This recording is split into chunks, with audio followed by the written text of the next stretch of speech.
This is the No BS Travel Advisor podcast. I'm Marcie Muensterman, and this show is for travel advisors who want to run profitable businesses, charge what they're worth, and stop following outdated bullshit advice just because someone in the industry told them that that is the way it has always been done. Each episode brings real talk, practical strategies, and real stories from fellow travel advisors, because sometimes the best way to learn is hearing how someone else figured their shit out. So let's get to it. Everyone, welcome to the No BS Travel Advisor podcast. I am Marcie Muensterman, and today I have Natasha with me. She is with Serenity Sand and Seas Travel. She's been an advisor for 7 years. She's a mama. She is doing lots of things and a retired nurse to boot. So I want to chat with you with Natasha today about all of the things that she's experienced in the last couple of years. This is I think it's like episode 6, maybe 6. And I'm just really excited to be here with Natasha today to tell her story. And I hope that you guys enjoy. All right. Welcome, Natasha. How are you? I'm great. Thank you. I'm so excited to be here. I'm a little bit nervous because I am shy, but when we talk travel, that's when I come out. I love it. I love it. And I know that about you. Yeah, so thank you. Absolutely. It's my pleasure. I am just glad to get to catch up with you, because when I think about our relationship and how far back it now goes, it's almost 2 years, which is crazy. You were one of my first coaching clients that first summer I coached. So it's been a wonderful experience watching you grow. And I know that there's been a lot of challenges. So, but before we kind of dive into all that, like, what are you up to? How is wave season going? What's going on with you over there? I am holding on tight. Wave season is waving over here. Yes, I love, when I did the coaching, I was that one who turned into the 2-year-old who was having a tantrum on the floor when you said, get rid of my form. We talked about that a little bit on my last episode. I'm like, Yeah, you said get rid of the form, and I was gun-ho. I was like, oh my God, I invested so much into building this form, but Marcy is telling me to get rid of it. oh my gosh, that is so funny. I don't know if I knew how attached. I probably did at the time, but didn't care. Yeah. No. You're like, I did it. It's fine. You're not using your form during wave I'm not. anymore. I am not. They are booking on my calendar. Yeah. I'm going through the process. I took all of your courses, Yeah. and I'm my so close rate, yes, it's Go ahead. about 95%. 90 to 95%. I could literally dance in my seat every time I hear that kind of testimonial.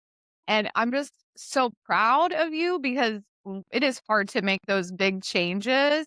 And what I've seen in your journey is, first, like, tell me a little bit about your family, because you are a busy woman.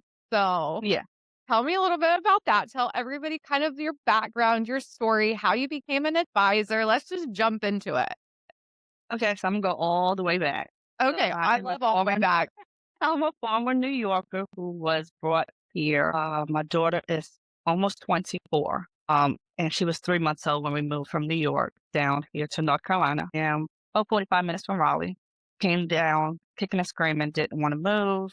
Went into nursing, married the first time, didn't work out. And I've always had an interest in travel. I've been traveling since there's pictures of me. I'm 6 months old, traveling to different places. And my godparents would use AAA. That was the thing back in the day. And they would take these. People still use AAA because it's such a well-known brand, and you get your card and you get your discount. So it makes sense. And didn't you like walk right in? You could. Yeah. I know pamphlet. So I always had a travel advisor in the back of my head. Probably 12. Went through my nursing journey, been a nurse for 16 years. 12 of that has been home health. And it's ironic that we're doing this today, because today marks the day that I lost my patient. I And remember that from last year. That was a hard loss for you. yeah, and taking that journey after our coaching, getting me prepared for that day, was like, oh my God, it's finally here. What do I do? Yeah. Follow Marcie's tip. Duh. So when you and I met, you were on this journey to sideline the nursing career. That was like Yeah. really your ultimate goal. And we had talked about how long that might take. How long did it take? I mean, I know you said like we're a year out from losing your patient, but what was the original plan? How long did you think it was going to take you to move forward from your nursing career to completely being just a travel advisor? I thought I had another 15 months. Wow. So you left nursing 15 months before you thought you would. Yeah. After our coaching, I think our coaching ended in September Mm-hmm. and she passed And you in left. January. And how has it been? I know you used to be with an MLM, a multi-level marketing host. Are you on your own now? You're on your own now. Yeah. You have your own company. Independent. And when did you go independent? It was 2 years. It was 2 years. So a year prior. Okay. All right. So you went independent, you left the host agency. Did something happen at that company that was just like, I'm done, I gotta go? When I first started, like most or some MLMs, you get in, and it just depends on who your mentor is, who your Mhm. sponsor is, the level of nurturing or training that they also provide. Right. And I didn't have that when I first came in. Okay. And I was in not even 3 days before I then brought in someone into the business. Oh, wow. And I didn't want them to feel like I felt. And so I immediately jumped in, took all the trainings that I could so that I can then be a resource to them. But what transitioned me to become independent was there was a lot of back and forth, who you can use, who you can't use, who you can build a relationship with and who you can't. And I just didn't feel working my business being handcuffed in that manner. Do you mean preferred partnerships with like suppliers, vendors, Yeah, just reached out to conversations you me, can have have with clients? conversations. Yeah. Okay. All right. Yeah. That's so interesting. It's interesting every time I talk to somebody who has come from a place of like, this is what was happening to me. But then somebody in that same company will sometimes say, that didn't happen to me. I don't even know what you're talking about. And I think that's probably one of the main issues that we see in the multi-level marketing like segment of the travel industry is we know they're here to stay. I mean, they have a lot of buying power now, but that inconsistency and conversation and control and things like that is where a lot of people don't understand that they have options and they think this is the only way to do this. And I think it's because their marketing is so aggressive and how they, recruit and talk about the business in a very, I don't know. I think it's one of those things where this is where a lot of advisors over the years have gotten frustrated is they're saying things that are really untrue about our industry and how you earn trips and how you earn commissions and things like that. And it's unfortunate because there is a space, I feel like, for them. But because of that inconsistency in their marketing, it really does cause, some of you guys who are excellent salespeople want to be leaders to, exit early, really. Yeah. So you decided to go all in, all on your own, deal with the lower commissions, with having your own agency. How is that going? You know what? It's gotten better because Mhm.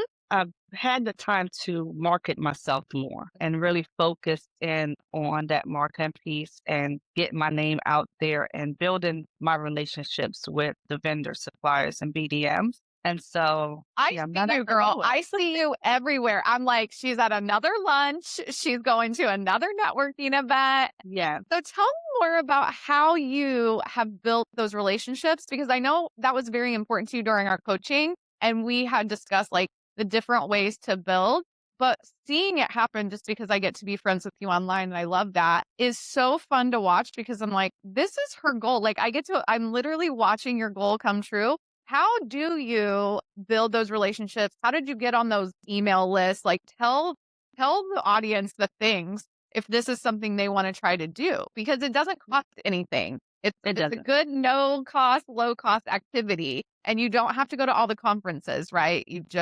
There's opportunities right there. Yep, you pick and choose, who your preferred or who you want your preferred suppliers to be, what destinations you're looking to sell. Mhm. So I really focus on those, but I'm a template queen. So if I can get a good template that tells me exactly things to include in an email, include in something communication wise, I utilize that. And I have a wonderful template from you We to love reach out. it. We love a template, Oh. rinse and repeat, love a rinse and repeat.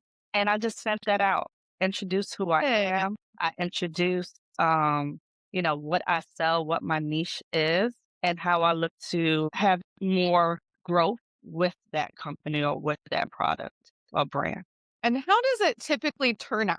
Like nine Oh, they times out love of it. 10. Yeah. They're like, "Oh, let me put you on my email list. Oh, I'm gonna be in your area soon, so I got you. I want to meet you." Or we'll hop on a Zoom and they'll go ahead and do a one-on-one training with me. So it has definitely helped I in really love being that. independent. Yeah. And as an independent agent, you do, and an agency owner and CEO of your business, you have to drive these conversations. I often will be online and seeing conversations around people talking kind of crap about BDMs. And I'm like, well, what are you doing to build that relationship? It is not a one-way street. Yes, we very much are the client. And I understand that perspective of they should come to me. I'm the one selling their product. But they have thousands of advisors in their districts. They usually have a huge region that they have to cover. Perspective on it is if you want to have that relationship, you have to go work at having it. It's not going to just automatically come to you, and you're not entitled to their time. Just like our Absolutely. clients are not entitled to ours. And so really choosing how to reach out and being very specific in your ask, I think is so huge. And you guys, you know what? I'm going to share the template. So we'll just like dig up the template and put it out there for you in the show notes. And I think because it's a great like way to introduce yourself and have lower expectations. I would say like the first couple times, they may not have time to respond, but I do think greasing the wheels is on us. It's not necessarily on them. And I also think showing up is important. So if they do get a hold of your email and you're already getting emails from them, responding to that email or showing up on a webinar, things like that. Something simple as that, they'll start to see your name and they'll see how serious you are about Absolutely. that relationship and building that brand up, right? Yeah, I recently went to a trade show for ASTA. I am a part of ASTA, recently joined. Uh, Good. there was a cruise line rep, BDM. I won't name the cruise line, but I introduced myself and, get her information. And she said, "Hey, I know you." The whole time, she was just kind of looking down. She was, just kind of gathering her stuff. And as soon as she heard my name and my business name, she was like, "I know you. I need your information. We need to connect." And it's been awesome since. I love that. And that's what I'm saying. Like she knows because you probably emailed her a couple of times, you show up on her webinars, and they're so busy. There are so many agents that they have to keep track of. And you don't necessarily have to be a top seller for them to get their attention. It Absolutely. doesn't, you don't, especially if you're new. I mean, that they're not expecting people to come rolling out in big numbers right away. But what they do enjoy, in my experience, is just that respect, that, undistracted few minutes that you're willing to give them, 15, 20 minutes for them to share their product with you. Now, this is not, like I said, nothing's black and white in our industry. So there's some gray area here. But if you're putting that effort out to meet them, chat with them, and don't take it personally if they happen to take some time to get back to you, I think you'll have really good experiences with the majority of business development managers. They're working very hard. Love it. I didn't even know we were going to talk about this, but I remember it so well from your coaching that the biggest part for you was moving into higher commission and how to get there faster. And in my opinion, one of the best ways is to build your relationship with your BDM because they'll go to bat for you on those commission levels and things like that. So that is so exciting. And so how has it really, you've got your own business, you've got this beautiful name and you're out there and you're doing all the things. So like what has really been, I know with our coaching, you had a lot of turning points. So like, if you're thinking back that time together, what has been like one of the biggest turning points in your new journey of having your own agency? The biggest one, again, was letting go of that form and making sure that all of my calls are on Zoom Okay. instead That's of, awesome. yeah, a lot of us as agents, when we're starting out, we're just so excited to get an inquiry. And if it comes through a DM, if it comes through a text, we're trying to do the quote and the sale in that text and DM. And no, everything has been going through Zoom. They get to see me. I get to see them. I get to play off of their reactions to things that I say to them. And yeah, that has been a game changer. I And love definitely that. yeah. I love that. Convincing travel advisors to change any of their process is like a whole thing. And then you add to it, you want me to go in person. But I can tell you one of the biggest reasons I think I was successful early on is because I used to meet people at Starbucks and it was intimidating. I mean, early days, like couple showing up, sitting down, you buy them a coffee and you're talking about their trip. But if you can get warmed up, and I know you're shy, so it probably takes a little extra effort to like bring the on, right? But I used to close them right there, like at the Starbucks table, because we would pick something out while we were sitting there. And after chatting, I'd be like, oh my gosh, I think you guys should go here. And then I'd be like, well, let's do it. It's like $200 deposit, you know? And I don't necessarily want to go out to Starbucks anymore, but I bet if we did, we'd have similar success. So the Zoom opportunity, I feel like, is such a key point in the sales process of propose to close. And the phone is okay. Like, I definitely want you on the phone. But what you're saying is so true, that face to face. And even us just chit chatting here, like, I can see how beautiful you look today and like all the vibes and energy. And you can't necessarily get that from a phone call because also you don't know if they're distracted and you really can't get it from the form. Right. So I'm so proud of you for moving on from that. But I also know that throughout this whole time, these 7 years, you've had just a lot of challenges besides leaving nursing. So do you want to tell us a little bit about some of the things you've experienced that have kind of created, I don't know, I don't want to call it like, I hate the word challenge, but just kind of put obstacle in your way that you're like mentally, emotionally, what have you been through? Yeah, so it started 5 years ago. January is a rough month. It started 5 years ago where I really honed in on where do I see myself in 5 years.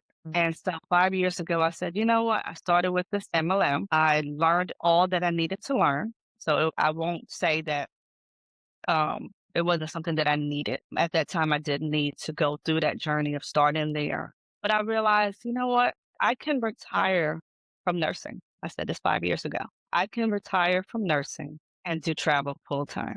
So what do I need to do to get there? And I reached out to a rep, and I'm pretty sure if I say this next piece, you're gonna know who it is.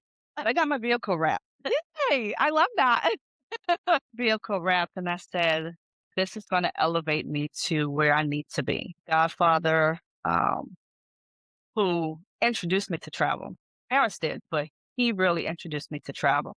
He went to Venezuela and cruised to Alaska and Jerusalem and just everywhere. Wow. Had his second cancer diagnosis. And he said, I'm not doing this. And 2 weeks later, he was gone. And in that 2 week Great. in that 2 week, my mom then received her diagnosis. And so 10 months of going through her journey and a new mom, I say a new mom, do have a 24-year-old, almost 24-year-old, 20-year-old, and the baby just turned 4.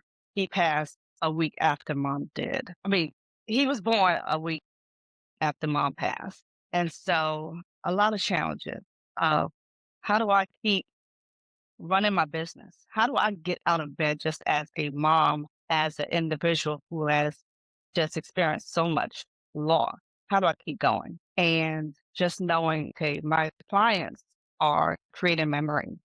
They're getting married. They're having anniversaries, moons. And I just put one foot in front of the other. And I just said, you know Oh, what?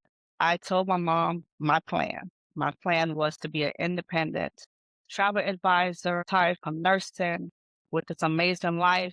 And I had to keep going. And so that's what keep going. I have to keep going. Well, I mean, that's a lot. Yeah, it's a lot. It's a lot. And I mean, that loss is heavy. Yeah. And So being a brand new within that, mom on top of it. And yeah. And I know it's not even the end of your story. So I just want to say I'm so sorry for those heavy losses. But I love how you had a vision for what you needed to keep going because grief can be very overwhelming. So Yeah. And like you, got slammed not 2 years after losing mom with losing dad. And it's like, Wow. what else? Lot. What else? What else? I don't know. I mean, I feel like when we go through these challenges, they either, tear us completely down or they like open up the door, right? I feel like our angels are with us and that also helps, at least for me. I know my dad would not want me to lay in bed all day. So I keep thinking about that whenever I think of him and that as well. So I'm sure that's very similar for you and those Absolutely. Yeah. losses. Wow. I'm overwhelmed. Sorry. Yes.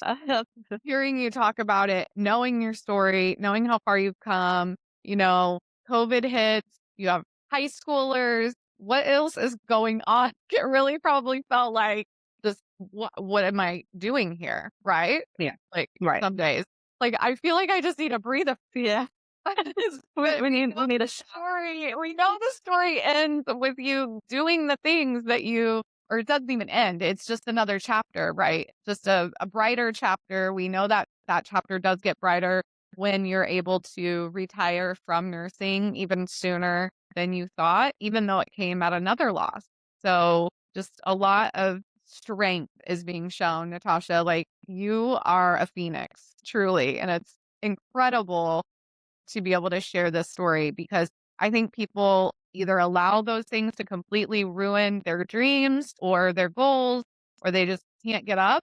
And that's okay too. Like it's okay to take that time and that break from and deal with the grief. But if we really want something, and with travel especially, there's something that like gets in our soul when it comes to this business.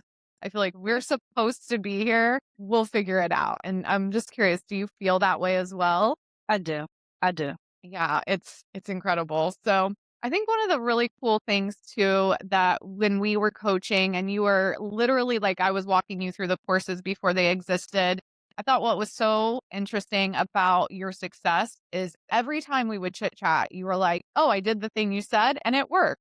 And I want to talk a little bit about what that looks like because I do think the implementation piece, not just the learning piece or the training piece or buying the course piece, but the actual implementation can be really challenging.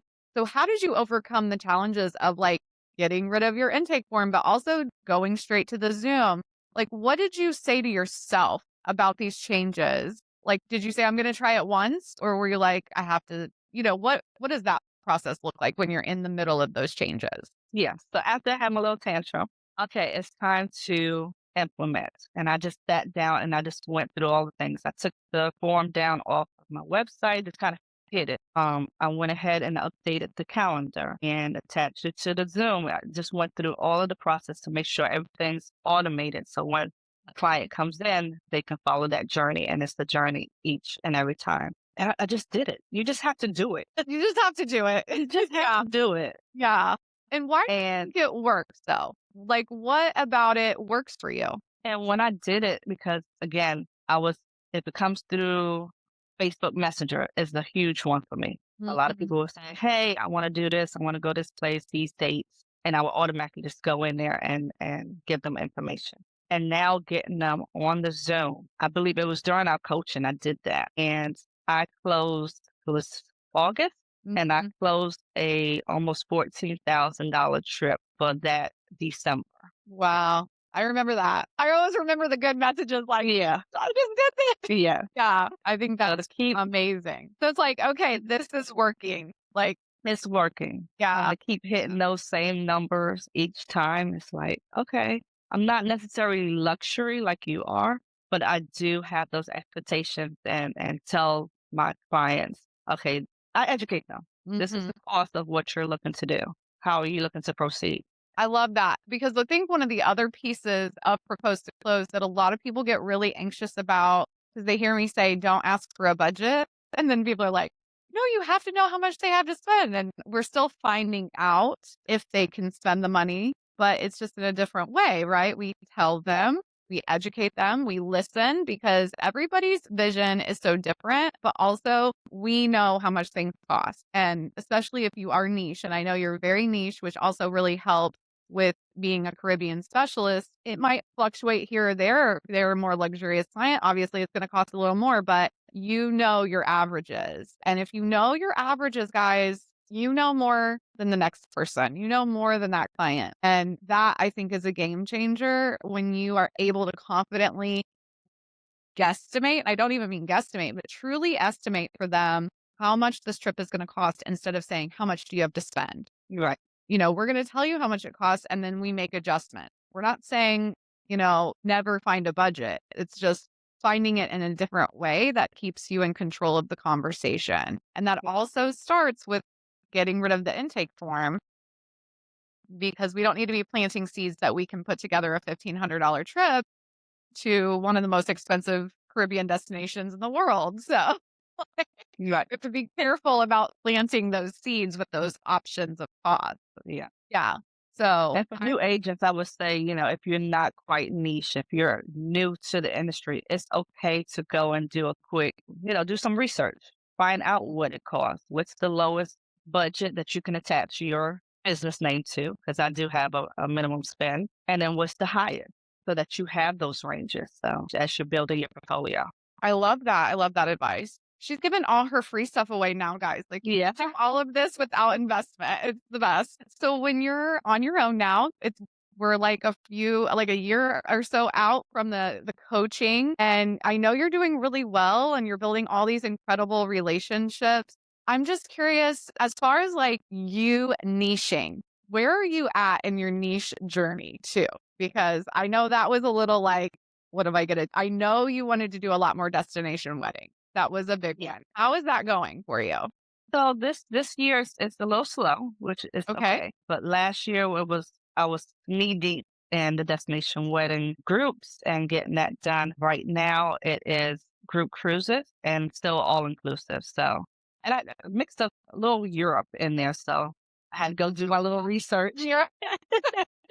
I love that. I love that. With the cruise line. I will fight tooth and nail for you guys to niche, and you're still like, I do all of it. It's fine. I was attached to a cruise, so Well, then that's to learn that definitely piece. in your wheelhouse because I know you love cruising and I know you love sending people on cruises. What is your favorite cruise line? My favorite is Carnival. I love that. I love that. What Turn up ship. Carnival really makes you happy? Just how in tune they are. I always get the drink package. Yes. That's the competition between me and my husband.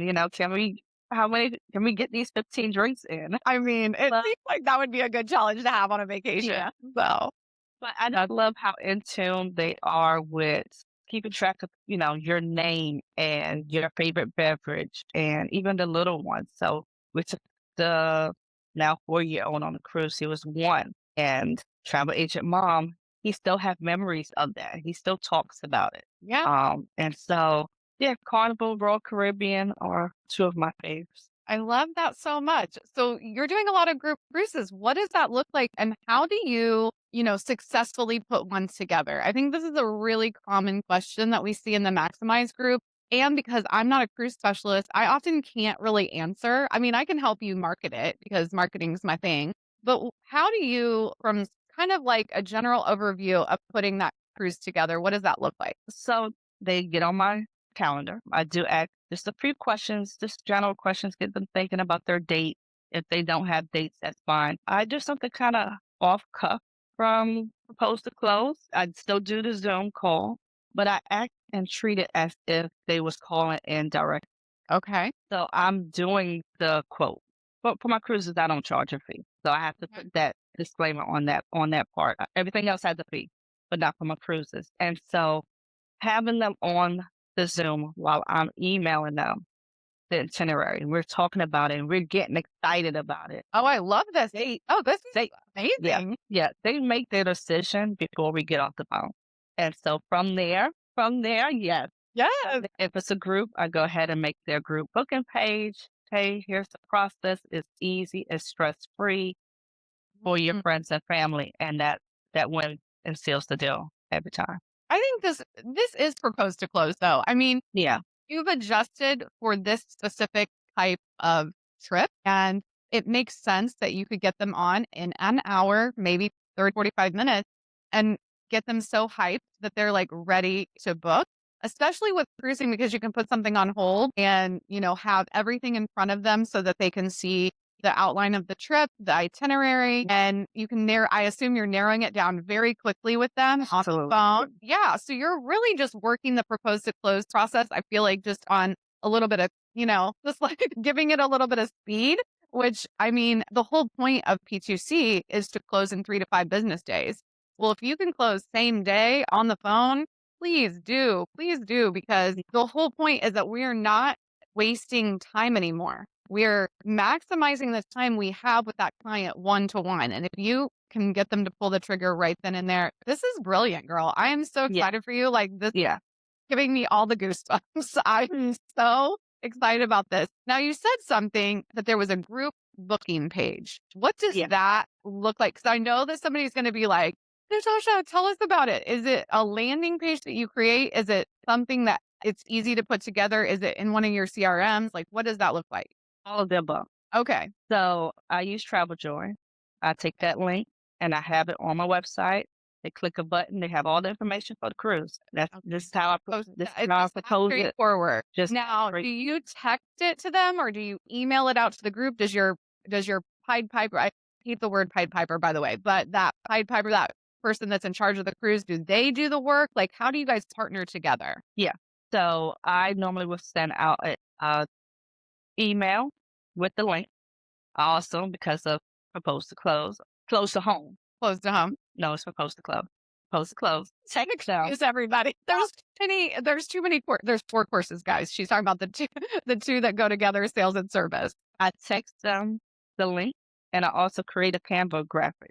Not only am I giving them the information for those that are close to them that's looking to go on a cruise, but here's a graphic that you can go and put on your Facebook. Here's, I'm so excited. This is where I'm going, and they generate more business for me. I'm obsessed with this. I mean, you literally went from like full-time nursing, home health, doing this part-time in terms of hours. What I always say though is really, I would love everybody to always be at part-time hours, but making full-time income. That's my dream for the industry, is that you just are not killing yourself to sell and build relationships. It just shouldn't take 80 hours a week to have a successful, income business. And so whenever I think about full-time, part-time, are you full-time travel hours? I am no longer full-time travel hours. How many hours a week are you working? I went from 40 to 60 hours. Just on travel. 40 to 60 when we met. Yeah. Crossing, one eye open, working wee hours of the night, first thing in the morning, lunch breaks, everything. Oh my God. Like in every nook and every cranny of your day, you were shoving travel in. Yeah. Yes. It's hard and it's exhausting. And you may have never gotten to the nursing or, gotten to the retirement of nursing if you would have tried to it's just not sustainable. Like, I mean, into all that, you're also grieving and you have your kiddos. And I know adult kids aren't any easier than young kids. So you probably have different kinds of issues going on as mom. So I know people are going to ask, but guys, she really did just do everything. We coached everything I taught and all the courses. But how many hours are you working now? I'm averaging about 25 hours. And with that, I was able to scale and hired a VA. So I have a VA that's assisting me now. Yeah. Okay, I have seen you in Mary Beth's group. That's fantastic. So for those of you who don't know, Mary Beth Lynn, she's a dear friend of mine. She teaches travel advisors how to scale their business using a virtual assistant. And she has a phenomenal course, and we'll drop her group in the show notes. It's life-changing assistance for wedding planners and travel advisors, something like that, if you want to go look her up. But she's incredible. So how many hours a week does your VA work for you? She's averaging about 10, 15. Okay. So she's even combined, you're not at 40 hours. No. And are you making more money? I am. Because we didn't touch on this piece, but before the coaching, I literally was considering or thinking about having to close my door. Oh, wow. So to be where I am now and to be able to hire a VA. In just like a little over a year since coaching Yeah. ended. I mean, so much has changed in a year. I think that's something that travel advisors really should take away from a lot of these episodes is I think it was maybe the second episode I said, I've only been a coach for less than 2 years right now as we're speaking in January of 25. I started my first coaching client was March of 2023. My first course release 2023. So if you all are making changes in that 2 year span that's allowing you to quit your full-time jobs, have the life you're wanting to have, that is just not very much time. And so I am just blown away by some of the changes you all have made. And that's what really inspired the podcast because I was like, people need to hear that you can make change quickly and turn things around, even in the midst of all the life challenges that come at us. And so I'm so happy for you. Like Yeah. it's just incredible, literally just watching you thrive. And I see you just talking about your clients and they seem to love you and just the relationships that you're building. So excited for you. Congratulations. Thank you. Thank you. It's only going to get better in 2025. Like, I know you're in the middle of wave season.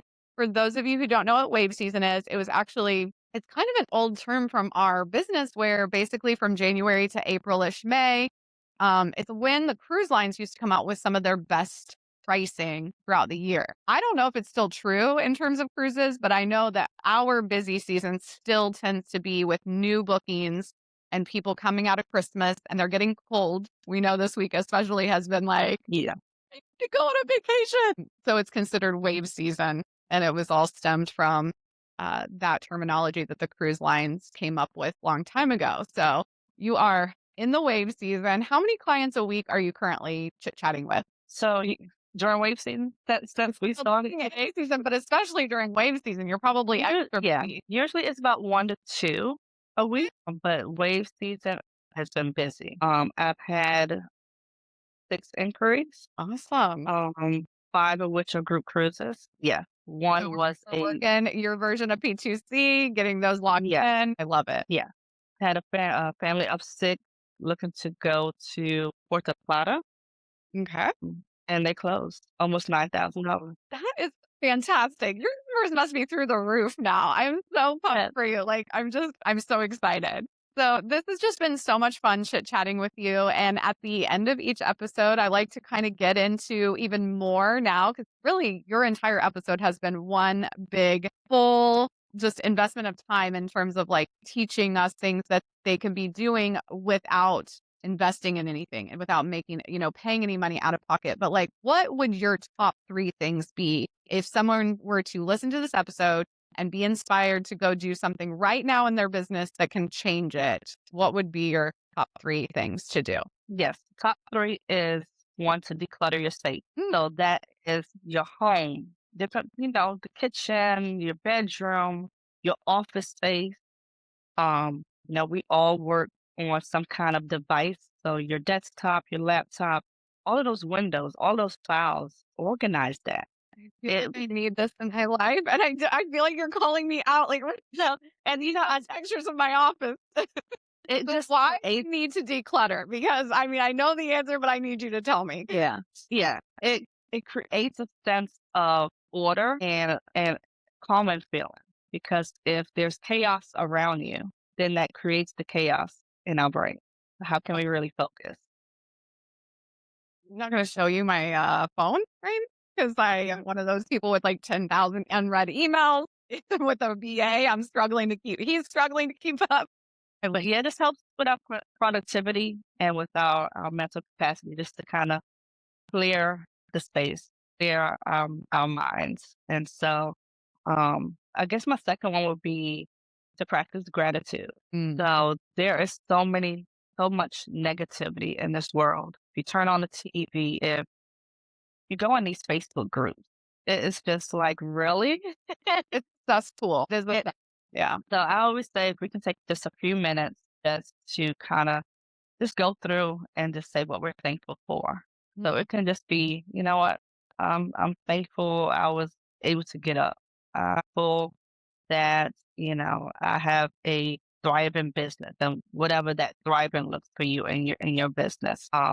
Just improves, how we feel throughout the day. And then it goes into my third one, which is affirmation. I believe in affirmation and just speaking to what is and what is already done for you. And so I have three that I have written down and that I just say every day. And so I am capable of achieving great things. I create space for peace and productivity in my life. And the third one is each day brings new opportunities for growth. Wow. Natasha, Yeah. this is good stuff. And anyone listening or watching the podcast right now, really, this entire episode has been just to me, one big therapeutic moment. And I am just overwhelmed with gratitude that you were able to come and share it with us, because these are definitely things that all of us can learn from, take from. And I just am so thankful for you. It has just been such an amazing, you trusted me very early in my coaching career. And I was always really nervous coaching agents who were, very nervous about where their business was going. But you guys have all proven that if you can do some of these activities, small implementations each day, and trust the process, that it does work. It's not just something that worked for me. And I'm just so glad that you have been able to kind of come full circle since we met. And I just can't believe it. Like, I feel like every person has a spot, and getting to talk to you guys on this podcast has just been such a blessing for me, especially in the grief, because sometimes I'm like, why am I even still doing this? Like, it could be so exhausting. So I really appreciate you so. Yeah. Travel has literally been my therapy. Yes. Yes. And there was a time, and I don't know if you ever felt like this.